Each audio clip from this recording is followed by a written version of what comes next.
Sandalwood cinema ರಂಗದಲ್ಲಿ 100ಕ್ಕೂ ಹೆಚ್ಚು ಸಿನಿಮಾಗಳಿಗೆ ಟೆಕ್ನಿಷಿಯನ್ ಆಗಿ ಕೆಲಸ ಮಾಡಿದಂತಹ ಇವರು ಸದ್ಯ ಪ್ರೇಮಿ ಸಿನಿಮಾದಲ್ಲಿ ನಟರಾಗಿ ವಿಲನ್ ಕ್ಯಾರೆಕ್ಟರ್ನ ಮಾಡ್ತಾ ಅದರೊಟ್ಟಿಗೆ ಮ್ಯೂಸಿಕ್ ಡೈರೆಕ್ಷನ್ ಮಾಡಿ ಮತ್ತೊಂದೇನಂತಂದರೆ ಒಬ್ಬ ಸಾರಥಿ ಒಬ್ಬ ಸಿನಿಮಾಗೆ ಒಬ್ಬ ನಿರ್ದೇಶಕರಾಗಿ ಕೆಲಸ ಮಾಡಬೇಕು ಅಂತಂದರೆ ತುಂಬಾ ಕಷ್ಟ. ಅಂಥದ್ರಲ್ಲಿ ವಿಲನ್ ಆಗು ಆರ್ಭಟ ಮಾಡಿ ಮ್ಯೂಸಿಕ್ ಡೈರೆಕ್ಟರ್ನ ಕಂಪೋಸರ್ ಮಾಡಿ ಸಾಕಷ್ಟು ವಿಚಾರಗಳನ್ನು ತಿಳ್ಕೊಳ್ಳೋಕ್ಕೆ ನಮ್ಮ ಜೊತೆ ಇದ್ದಾರೆ. ಪ್ರೇಮಿ ಸಿನಿಮಾದ ನಿರ್ದೇಶಕರು ಪ್ಲಸ್ ವಿಲನ್ ಹಾಗೆಯೇ ಮ್ಯೂಸಿಕ್ ಡೈರೆಕ್ಟರ್ ಆಗಿರುವಂತಹ ನಮ್ಮ ನಿಮ್ಮರ ಪ್ರೀತಿಯ ಪ್ರದೀಪ್ ವರ್ಮಾ ಅವರು. ಸರ್, ಮೊದಲನೇದಾಗಿ ನಮಸ್ತೆ, ಹೇಗಿದ್ದೀರಾ? ನಮಸ್ತೆ, ಚೆನ್ನಾಗಿದೆ. ನೀವು ಹೆಂಗಿದ್ದೀರಾ? ನಾನು ಸೂಪರ್ ಆಗಿದ್ದೀನಿ. ಆ್ಯಂಡ್ ಹೆಂಗೆ ಸಾಧ್ಯ ಸರ್ ಇದು? ಕಾಮನ್ ಆಗಿ ಈಗ ಒಬ್ಬರು ಒಂದು ಪಾತ್ರವನ್ನು ನಿಭಾಯಿಸ್ತಾರೆ, ಅಂಥದ್ರಲ್ಲಿ ನಿರ್ದೇಶನ ನಿಮ್ಮದೇ, ಮ್ಯೂಸಿಕ್ ಸಂಯೋಜನೆ ಕೂಡ ನಿಮ್ಮದೇ, ಅಂಥದ್ರಲ್ಲಿ ಮತ್ತು ನಟನೆ ಕೂಡ. ಹೆಂಗಾಗುತ್ತೆ ಇದು? ಹೆಂಗೆ ಟೈಮ್ ಇತ್ತು ಅಂತ? ಸೊ ನಾನು ಡೈರೆಕ್ಷನ್ ಬಂದಿದ್ದ ಕಾರಣ ನಾನು ತುಂಬ ಬ್ಯಾಕ್ಗ್ರೌಂಡ್ ಸ್ಕೋರ್ ವರ್ಕ್ ಮಾಡಿದೆ ಪಿಕ್ಚರುಗಳು. ಅವಾಗ ಎಲ್ಲ ಡೈರೆಕ್ಟರ್ಗಳು ಬಂದು ಹೇಳ್ತಾರೆ ಕಷ್ಟ ಸುಖಗಳು. ಇದು ನನಗೆ ಈ ಥರ ಆಯ್ತು ಸರ್, ಹಂಗಾಯ್ತು ಸರ್, ಹಿಂಗೆ ಮಾಡಿದೆ, ನನಗೆ ಈ ಈ ಆ್ಯಕ್ಟ್ರಿಂಗ್ ಆಯಿತು ಹಂಗೆಲ್ಲ ಹೇಳಿದಾಗ ನನಗೆ ಅನಿಸುತ್ತೆ, ಯಾಕೆ ನಾವು ಇಷ್ಟೆಲ್ಲ ಹೇಳ್ತಾರಲ್ಲ, ಓಕೆ ನಾವು ಹೋಗಿ ಮಾಡೋಣ ಒಂದ್ಸತಿ ಹಂಗೆ ಸ್ಟಾರ್ಟ್ ಮಾಡಿದ್ದು. ಒಂದು ನಂಬಿಕೆ ಡಮಗರ ಒಂದು ಪಿಕ್ಚರ್ ಮಾಡಿದ್ದೆ. ಸೊ ಅದಾದಮೇಲೆ ಓಕೆ, ಅವಾಗ ಗೊತ್ತಾಯ್ತು ನನಗೆ, ಇಷ್ಟು ಕಷ್ಟ ಇದೆ. ಯಾಕಂದರೆ ಒಂದು ನೀವು ಸಾರಥಿ ಅಂತ ಹೇಳಿದ್ರಲ್ಲ, ಒಂದು ಕ್ಯಾಪ್ಟನ್ ಶಿಪ್ ಅಂತ, ಅಷ್ಟು ತಲೆನ ಒಬ್ಬ ಡೈರೆಕ್ಟರ್ ಬಂದು ಮೇಂಟೈನ್ ಮಾಡ್ಕೊಂಡು ಹೋಗ್ತಾರೆ. ಎಲ್ಲಿಂದನೇ ಒಂದು ಪ್ರೊಡ್ಯೂಸರ್ನ ಹಿಡಿಯೋದು, ಆ ಪ್ರೊಡ್ಯೂಸರ್ನ ಹಿಡಿದು ಪಿಕ್ಚರ್ ಮಾಡಿ ಅದನ್ನು ಶೂಟಿಂಗ್ ಆದಮೇಲೆ ಡಬ್ಬಿಂಗು, ಎಡಿಟಿಂಗು, ರಿಕಾರ್ಡಿಂಗ್, ಆಮೇಲೆ ರಿಲೀಸ್ ಆದಮೇಲೆ ಆ ನಂತರ ತಿರ್ಗಾ ಆ ಪಿಕ್ಚರ್ನ ಸೇಲ್ ಮಾಡೋದು, ಎಷ್ಟು ತನಕ ಸ್ಟಾರ್ಟ್ ಎಂಡ್ ತನಕ ಡೈರೆಕ್ಟರ್ ಇರಬೇಕು. ಸೊ ಅದು ಮಾಡಿದಾಗ ನನಗೆ ನಿಜಾಗ್ಲೂ ಅದು ಒಂಥರ ನನಗೆ ತುಂಬ ಸಂತೋಷ ಆಯಿತು. ಒಂದು ಹ್ಯಾಪಿಯಿಂದನೇ ಮಾಡ್ತೆ. ಯಾವುದೇ ಕೆಲಸ ನಮಗೆ ಇಷ್ಟಪಟ್ಟು ಮಾಡಿದ್ರೆ ಏನು ಬೇಕಾದ್ರೂ ಮಾಡ್ಬೋದು. ಆ ರೀತಿಯಲ್ಲಿ ಆ ಡೈರೆಕ್ಷನ್ ನಾನು ಮಾಡಿದಾಗ ಮ್ಯೂಸಿಕ್ ಆಬ್ವಿಯಸ್ಲಿ ನನ್ನ ಬ್ಲಡ್, ಅದು ನನಗೆ ಕಷ್ಟ ಆಗಿಲ್ಲ. ಬಟ್ ನನಗೆ ಈ ಆ್ಯಕ್ಟಿಂಗ್ ಇಲ್ಲಿ ವಿಲನಾಗಿ ಬಂದು ನಾನು ಈ ಪಿಕ್ಚರಲ್ಲಿ ಮಾಡ್ತಾ ಇರಲಿಲ್ಲ. ಸೊ ಆ ಟೈಮ್ಗೆ ನಮಗೆ ಆ ಡೇಟ್ಗೆ ಆಗಲಿ ನಮಗೆ ಆ ನಂಬರ್ ಯಾರೂ ಸಿಕ್ಕಿಲ್ಲ ನಮಗೆ, ನಮ್ಮ ಕಂಫರ್ಟಬಲ್ ನಂಬರ್ಗೆ.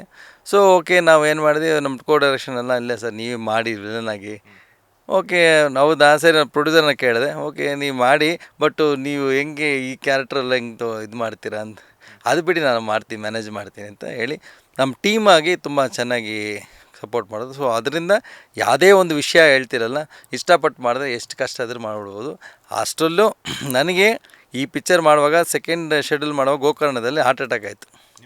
ಹಾಂ, ಹಾರ್ಟ್ ಅಟ್ಯಾಕ್ ಆಗಿ ಅಲ್ಲಿ ಫಸ್ಟ್ ಡೇ ಹೋದ ತಕ್ಷಣ ಹಾರ್ಟ್ ಅಟ್ಯಾಕ್ ಆಗಿತ್ತು. ಸೆಕೆಂಡ್ ಡೇ ಡೈರೆಕ್ಟ್ರೆಲ್ಲ ಇಟ್ಕೊಂಡು ಶೂಟ್ ಮಾಡಿ, ಇವ್ರಿಗೆ ಯಾರಿಗೂ ಮನಸ್ಸು ಶೂಟ್ ಮಾಡೋ ಮೈಂಡೇ ಇರಲಿಲ್ಲ ಸರ್. ಅಲ್ಲಿಂದ ಬಂದು ನಾನು ಇಲ್ಲಿ ಬ್ಯಾಂಗ್ಳೂರಿಗೆ ಬಂದು ಆ್ಯಂಜಿಯೋಗ್ರಾಮ್ ಮಾಡಿ ಒಂದು ಸ್ಟೆಂಟ್ ಇಟ್ಟು 3 months ವೆಯ್ಟ್ ಮಾಡಿ ಆ ಪೋರ್ಷನ್ ತಿರ್ಗಿ ಫಿನಿಷ್ ಮಾಡಿದ್ದಕ್ಕೆ ನನಗೆ ಅದು ಹೇಳ್ತೀನಿ ಮರುಜನ್ಮ.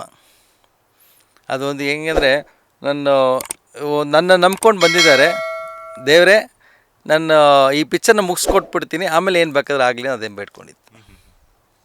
ಈಗ ಹಾರ್ಟ್ ಅಟ್ಯಾಕ್ ಅಂತೂ ಆಯಿತು. ಪ್ರೇಮಿ ಸಿನಿಮಾಗೆ ನೀವು ಈಗ ವಿಲನ್ ಆಗಿದ್ದೀರಾ. ಪ್ರೇಮಿಗೆ ಯಾವ ರೀತಿ ವಿಲನ್ ಇಷ್ಟ ಕಾಣಿಸಿದ್ದೀರಾ? ಆ್ಯಂಡ್ ಹಾಗೆಯೇ ಅವ್ರ ಲವ್ವನ್ನು ನೀವು ಮದುವೆ ಆಗಿರ್ತೀರ. ಸೊ ಹೆಂಗಿರುತ್ತೆ ಮದುವೆ ಆದಮೇಲೂ ಕೂಡ? ಸಾತ್ವಿಕ ಅವ್ರು ಹೇಳ್ತಾರೆ, ನನಗೆ ಮದುವೆ ಆಗಿದ್ದು ಅಂತ ಹೇಳ್ಬಿಟ್ಟು ತಪ್ಪು ಕೆಲಸ ಮಾಡ್ತೀವಿ ಅಂತ ಹೇಳ್ಬಿಟ್ಟು ಟ್ರೈಲರ್ ಎಲ್ಲ ಬರ್ತಿದೆ. ಸೊ ಏನನ್ನು ತೋರ್ಸೋಕೆ ಹೊರಟಿದ್ದೀರಾ ನಿರ್ದೇಶಕರಾಗಿ, ಹಾಗೆಯೇ ನಟರಾಗಿ ಆ್ಯಕ್ಟ್ ಮಾಡಬೇಕು ಅಂತಂದಾಗ ವಿಲನ್ ಆಗಿ. ಸೊ ನಿಮ್ಮ ನಿರ್ದೇಶನವನ್ನು ನೀವೇ ಆ್ಯಕ್ಟ್ ಮಾಡ್ತಿದ್ದೀವಿ ಅಂತಂದಾಗ ಹೆಂಗಿರ್ತಿತ್ತು ಆ ಒಂದು ಅನುಭವ ಅಂತ? ನಿಜಾಗ್ಲೂ ಒಂದು ಟಫೆಸ್ಟ್ ಜಾಬ್ ಎಲ್ಲೇ ಬಂತು ನನಗೆ ಅಂದರೆ, ಒಂದು ಸೀನ್ ಇದೆ ನಂದು ಸಾತ್ವಿಕ ಅವ್ರದ್ದು, 4 minutes ಒಂದೇ ಟೇಕ್ ಮಾಡಿದೆ. ನಾನು ಹೇಳ್ಬಿಟ್ಟೆ ಒಂದೇ ಟೇಕ್ ಮಾಡೋಣ, ಇದು ರೀಟೇಕ್ ಬೇಡ, ನೀವು ಕ್ಯಾಮ್ರಾ ಪೊಸಿಷನ್ಸ್ ಎಲ್ಲ ನೋಡ್ಕೊಂಬಿಡಿ. ಅಲ್ಲಿ ನಾನು ಓಕೆ ಒಂದು 2 ಸತಿ ರಿಹರ್ಸಲ್ ಮಾಡಿದ್ದು, ಒಂದು ಟೇಕಲ್ಲಿ ಮಾಡಿಬಿಟ್ಟೆ. ಮಾಡಾದಮೇಲೆ ನನಗೆ ಆ ಟೈಮಲ್ಲಿ ನನಗೆ ಹಾರ್ಟೆಲ್ಲ ಸ್ಟೆಬಿಲೈಸ್ ಇತ್ತು. ಅದಾದಮೇಲೆ ಆಫ್ಟರ್ 3 months ಮೇಲೆ ಆದಮೇಲೆ ನನಗೆ ಸ್ಟಂಟ್ ಇದ್ಮೇಲೆ ಡಬ್ಬಿಂಗ್ ಮಾಡಿದ್ದು. ನನಗೆ ಅಲ್ಲಿಷ್ಟ ಕಷ್ಟ ಆಯಿತು. ಆ್ಯಕ್ಟ್ ಮಾಡುವಾಗ ಇಷ್ಟು ಇದು ಆಗಿಲ್ಲ, ಡಬ್ಬಿಂಗ್ ಮಾಡೋಕೆ ಕಷ್ಟ ಆಯ್ತು. ಬಟ್ ಆ ಬ್ರೀತು, ಆ ಇದು ಡೈಲಾಗ್ ಇದೆಲ್ಲ ಆಯ್ತಲ್ಲ, ಅಲ್ಲಿ ಕಷ್ಟ ಆಯಿತು. ಆ ನಂತರ ಡೈರೆಕ್ಷನ್ಗೆ ದಟ್ ಈಸ್ ಇಟ್ ವಾಸ್ ನನಗೆ ಇಷ್ಟಪಟ್ಟದೆ ಮಾಡಿದ್ದಲ್ವ, ಅದರಿಂದ ಏನು ಇದಾಗಿಲ್ಲ, ತೊಂದರೆ ಆಗಿಲ್ಲ ಸರ್. ಈಗ ಒಂದು ಟ್ರಯಾಂಗಲ್ ಲವ್ ಸ್ಟೋರಿ ಏನೋ ತೋರ್ಸಕ್ಕೆ ಹೊರಟಿದ್ದೀರಾ ಅಂತ ಅನಿಸುತ್ತೆ ಟ್ರೈಲರ್ ನೋಡಿದ ತಕ್ಷಣ. ಸರಿ ಅದೊಂದು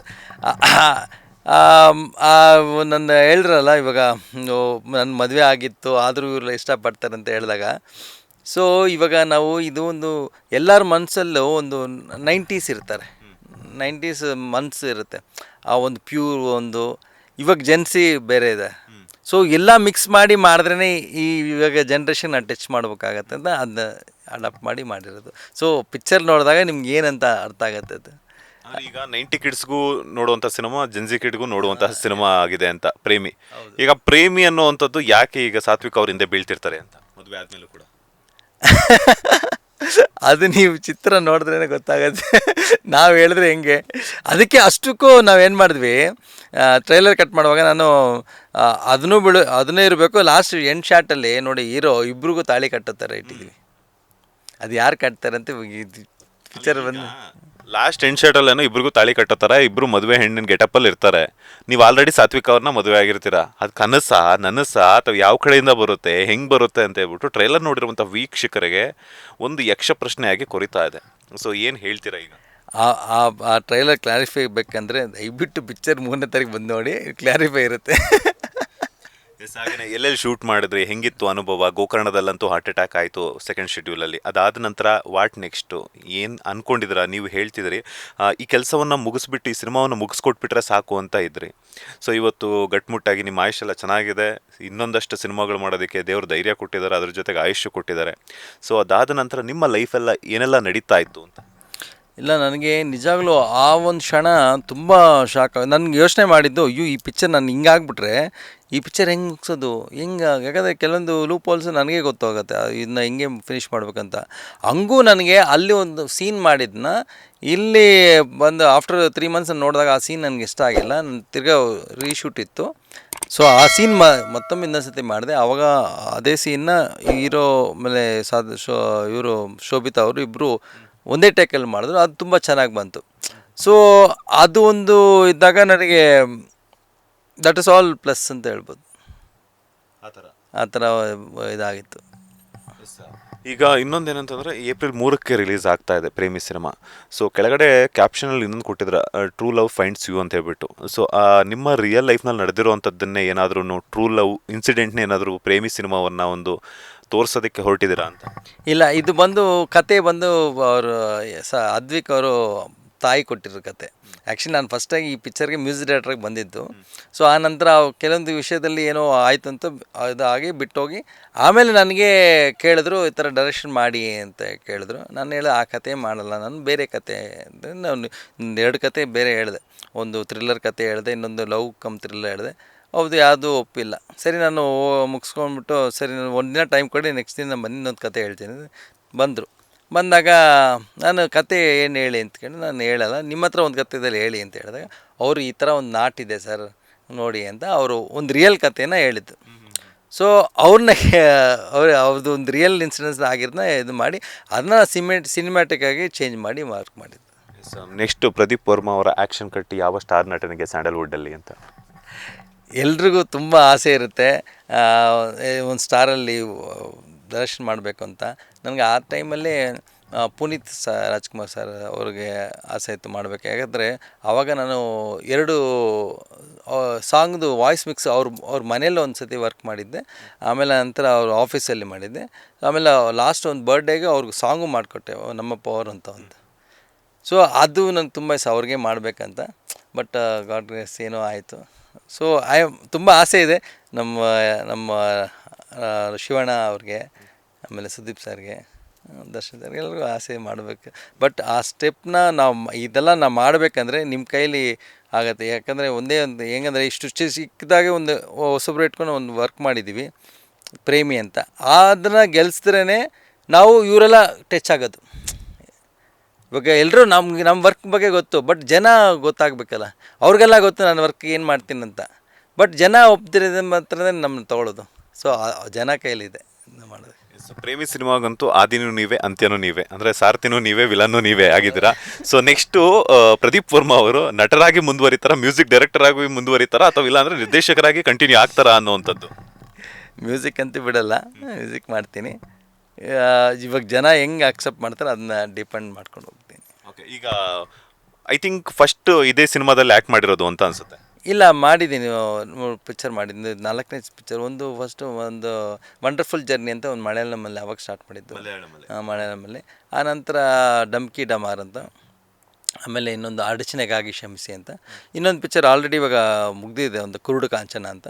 ಸೊ ಅದರಲ್ಲೂ ನೆಗೆಟಿವ್ ಶೇಡೆ. ಇದು ನಂತರ ಇದು ಈಗ ಯಾವುದೇ ಒಂದು ಸಿನಿಮಾದಲ್ಲಿ ನಿಮ್ಮ ಮ್ಯೂಸಿಕ್ ಡೈರೆಕ್ಷನ್ ಇಲ್ಲ ಅಥವಾ ನಿಮ್ಮ ಟೆಕ್ನಿಕಲ್ ವರ್ಕ್ ಏನಾರು ಇತ್ತು ಅಂತ ಅದರಲ್ಲೊಂದು ನಟನೆ ಕೂಡ ನಿಮ್ದು ಇರುತ್ತೆ ಅಂತ. ಅದು ಅವರು ಅಬ್ವಿಯಸ್ಲಿ ಅವ್ರು ಇದು ಮಾಡ್ತಾರೆ. ಓಕೆ ನನಗೆ ಓಕೆ ಇದು ಚೆನ್ನಾಗಿದೆ ಅನ್ಸುತ್ತೆ, ನಾನು ಅಲ್ಲಿ ಮೇಕ್ ಟು. ಖಂಡಿತವಾಗ್ಲೂ ನಾನು ಟ್ರೈಲರ್ ನೋಡಿದ್ರೇ ಒಂದು ತುಂಬ ಪ್ರಾಮಿಸಿಂಗ್ ಇದೆ. ಬಿಕಾಸ್ ಯಾಕಂತಂದರೆ ನಟರಾಗಿ ನಿರ್ದೇಶಕರಾಗಿ ಎಷ್ಟು ಬ್ಯಾಕ್ಗ್ರೌಂಡಲ್ಲಿ ವರ್ಕ್ ಮಾಡಿದಾರೋ ನಟರಾಗಿ ಕೂಡ ಅಷ್ಟೇ ಚೆನ್ನಾಗಿ ಕಲಿಕೆ ಮಾಡಿದಾರೆ. ಆ್ಯಂಡ್ ಹಾಗೆಯೇ ಏಪ್ರಿಲ್ 3ಕ್ಕೆ ರಿಲೀಸ್ ಆಗ್ತಾ ಇದೆ. ಒಳ್ಳೆಯದಾಗಲಿ ಇಡೀ ಚಿತ್ರತಂಡಕ್ಕೆ. ಮೂರು ಜವಾಬ್ದಾರಿಗಳನ್ನು ಹೊತ್ಕೊಂಡಿದ್ದೀರಾ. 3ಕ್ಕೂ ಪ್ಲಸ್ ಇಡೀ ಪ್ರೇಮಿ ಚಿತ್ರತಂಡಕ್ಕೂ ಒಳ್ಳೆಯದಾಗಲಿ. All the best. Thank you so much. ಎಲ್ಲರೂ ಜನಕ್ಕೆ ನನಗೆ ಏನು ಕೇಳ್ತಾ ಇದ್ದೀನಿ ಅಂದರೆ, ದಯವಿಟ್ಟು ಇಷ್ಟಪಟ್ಟು ನಮ್ಮ ಪಿಕ್ಚರ್ ಬಂದು ನೋಡಿ. ಈ ಕೈ ಯಾಕೆ ಮುಗಿತಾ ಇದೆ ಅಂದರೆ ಇವಾಗ ಆ ಥರ ಪರಿಸ್ಥಿತಿ ಇದೆ. ಯಾಕಂದರೆ ಒಂದು ಪಿಕ್ಚರ್ ನಾವು ಗೆಲ್ಲಿಸ್ಬೇಕಂದ್ರೆ 1 ದಿನ ಇಲ್ಲಿ 2 ದಿನ ಇಲ್ಲ, ನೀವು ಯಾವುದೋ ಒಂದು ದಿನ ಬರಬೇಕು. ಒಂದು ದಿನ ಬಂದರೆ ಅದು ನಮಗೆ 100 ದಿನ ಓಡಿಸುತ್ತೆ. ಸೊ ಅದು ದಯವಿಟ್ಟು ಬನ್ನಿ ನೋಡಿ ನಮ್ಮ ಪ್ರೇಮಿ ಚಿತ್ರವನ್ನು. Thank you sir. All the best. Thank you. ನೋಡಿದ್ರಲ್ಲ, ಇದಾಗಿತ್ತು ಪ್ರೇಮಿ ಸಿನಿಮಾದ ನಿರ್ದೇಶಕರು, ವಿಲನ್ನು, ಅದರೊಟ್ಟಿಗೆ ಮ್ಯೂಸಿಕ್ ಡೈರೆಕ್ಟರ್ ಆಗಿರುವಂತಹ ಪ್ರದೀಪ್ ವರ್ಮಾ ಅವರ ಮಾತು. ಕ್ಯಾಮ್ರಾ ಪರ್ಸನ್ ರಾಘವೇಂದ್ರ ಸ್ವಾಮಿ ಜೊತೆ Manjunath Srinivas, boss TV Kannada, Bengaluru. Latest ಹಾಗೂ ಇಂಟ್ರೆಸ್ಟಿಂಗ್ ಸುದ್ದಿಗಳಿಗಾಗಿ ಬಾಸ್ ಟಿವಿ ಕನ್ನಡ ಚಾನೆಲ್ನ ಸಬ್ಸ್ಕ್ರೈಬ್ ಮಾಡಿ. ಹಾಗೆಯೇ ಬೆಲ್ ಐಕಾನ್ ಪ್ರೆಸ್ ಮಾಡಿ. ಇದರ ಜೊತೆಗೆ ಫೇಸ್ಬುಕ್, ಇನ್ಸ್ಟಾಗ್ರಾಮ್, ಎಕ್ಸ್ನಲ್ಲೂ ಮಿಸ್ ಮಾಡದೆ ಫಾಲೋ ಮಾಡಿ.